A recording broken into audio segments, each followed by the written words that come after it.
네, 안녕하세요. 미스터 곤입니다. 자, 오늘도 3분이면 이어지는 부동산. 오늘은 이 종부세. 요즘 한창 이슈가 되고 있는 이 종부세, 종합부동산세죠. 이 종합부동산세 고지서가 발부가 됐는데요. 과연 난 이 종부세를 얼마를 내야 되는지 우리 같이 한번 계산을 해보도록 하겠습니다. 네, 먼저 이 종부세에 대해서 간략히 설명을 드리면 이 종부세라는 건 이 조세 부담의 형평성을 위해서 이 고액의 부동산 보유자에게 부과하는 세금이라고 간략히 설명을 드릴 수가 있겠습니다. 자, 또한 이 종부세는 매년 6월 1일을 기준으로 부과가 됩니다. 그렇기 때문에 5월 31일 매도를 했다면 부과가 되지 않고요.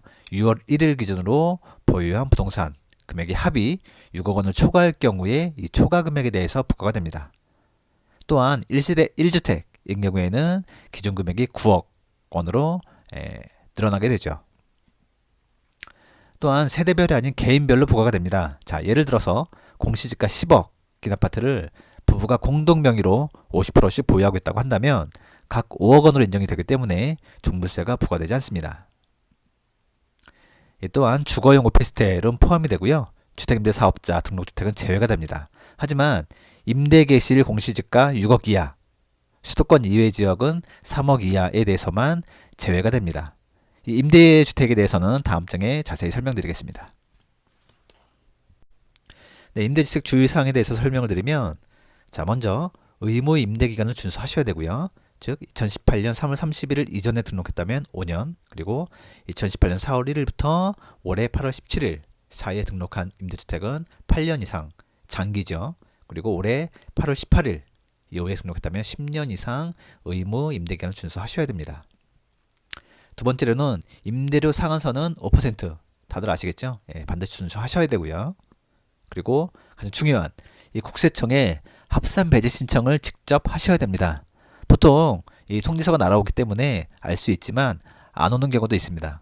그렇기 때문에 보통 9월 중순부터 9월 말 혹은 10월 초까지 합산 배제 신청을 직접 하셔야 되는데 꼭 잊지 말고 신청을 하시기 바랍니다. 신청을 하지 않으면 합산에서 배제가 되지 않습니다. 그대로 세금이 부과가 됩니다. 마지막으로 2018년 9월 14일 이후에 조정 대상 지역에 있는 임대주택은 합산 배제에서 제외가 됩니다.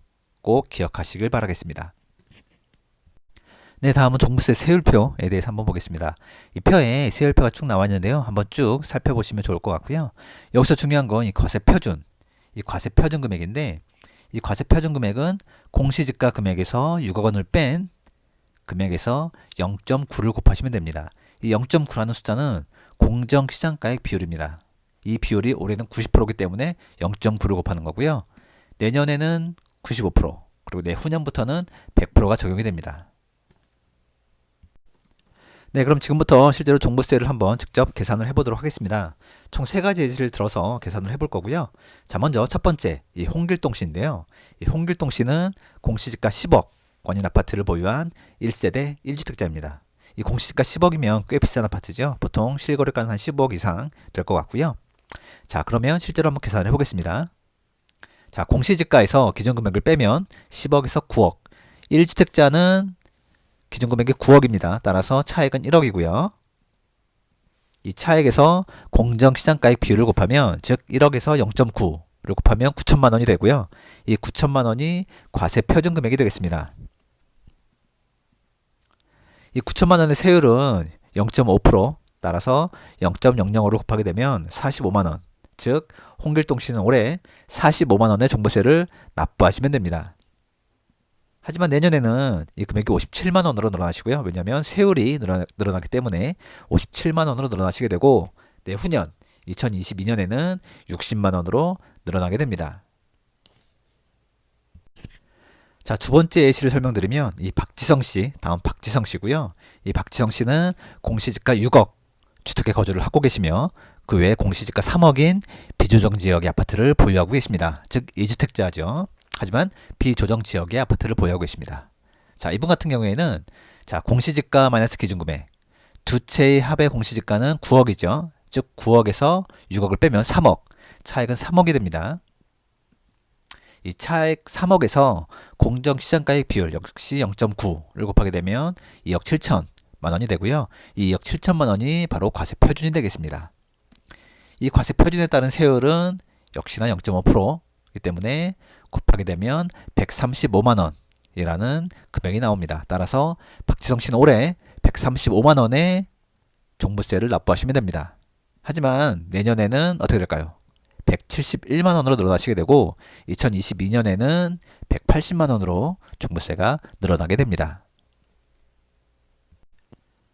네, 마지막으로 이강인 씨. 자, 이강인 씨에 대해서 알아보면 총 공시지가 5억 주택에 거주를 하고 계시고 그 외에 공시지가 10억 원인 서울의 아파트를 보유하고 계십니다.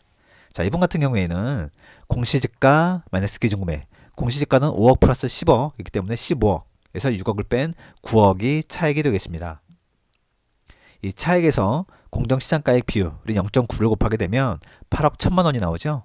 이 8억 1천만 원이 과세 표준이 되겠습니다. 이 8억 1천만 원에 대한 세율은 1.3%. 자, 이강 씨 같은 경우에는 조정 대상 지역의 2주택자이기 때문에 1.3%의 세율이 붙게 되고요. 0.013을 곱하게 되면 1,053만 원의 종부세를 올해 납부하셔야 됩니다. 자, 내년에는 더욱 늘어나서 1,881만 원이 되고 내후년 2022년에는 1,980만 원을 납부하셔야 됩니다.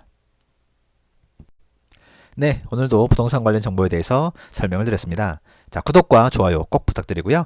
호금미디어 홈페이지에 문의 주시면 성심껏 답변 드리겠습니다. 네이버나 구글에서 호금미디어로 검색하시면 쉽게 찾아오실 수가 있습니다. 감사합니다.